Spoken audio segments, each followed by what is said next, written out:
nakarang buwan lang, kaso nga lang balik-balik ko sa doktor na ako, nahirapan ako huminga. Tsaka masakit yung dito ko. Hindi yan L4, L5. Hindi, iba to. Kaya paano ko sa'yo, kasi nakita ko sa ibang mga nagkatulad din sa'yo, parang gumaling sila yung dito kasi, pinahilot ko na sa mga hilot. So naitsan yung sakit ngayon, mawan na lang siguro. Ay no, hirap ako huminga. Pigil. Oo, pigil siya. Parang may kulang. Parang may kulang. Parang- Hindi natin may sagat. Oo. Kaya gusto ko lang i-parisit lang yung ano ko. Sige.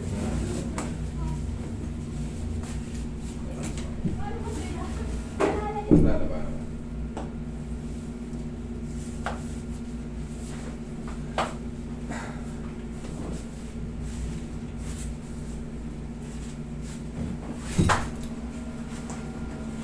Tayo ka.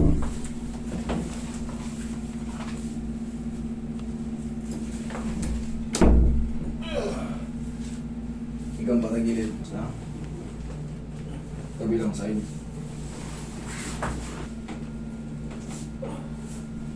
Tapa. Ayos na.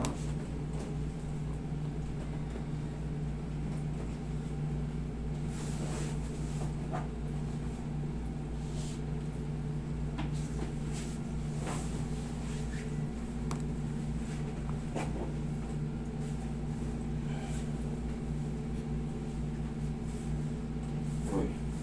Diyan ka lang siya. Relax lang ha. Inhale.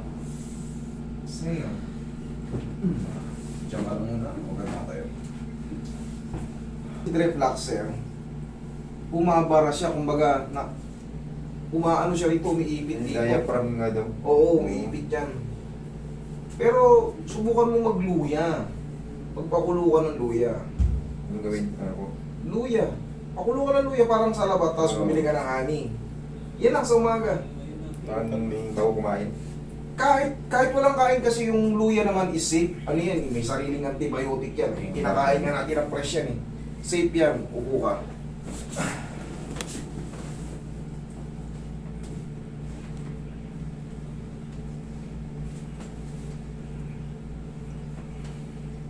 Sige, hingang malalim.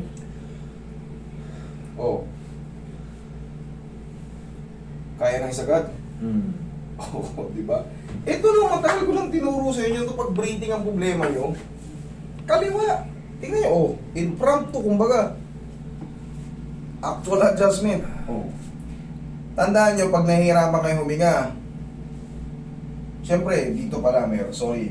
Pero ito, medyo mahirap to dito eh. Baka hindi, yung mga hindi marunong, baka pagpapalagutok ng likod, baka sumobra naman. Una, palalagutokin yung likod, tapos i-massage yun ng pau yung harapan dito. Para pagka gumana yung pau, sabay angat nito. O, sagad. O, kaya na. O, ngayon, baba mo yun.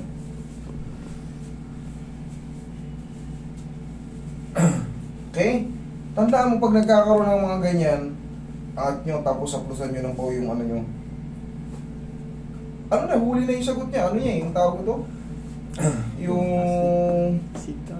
nag-acid reflux ka, sir. Pero ang sagot pa dyan, dagdagan mo pa ng luya.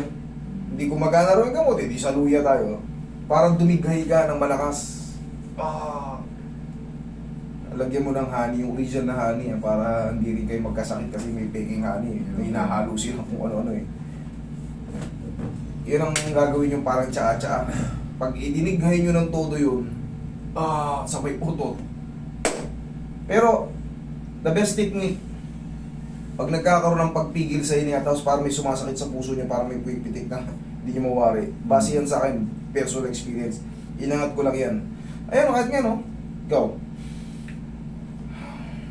Okay? Okay na mo. Thank you.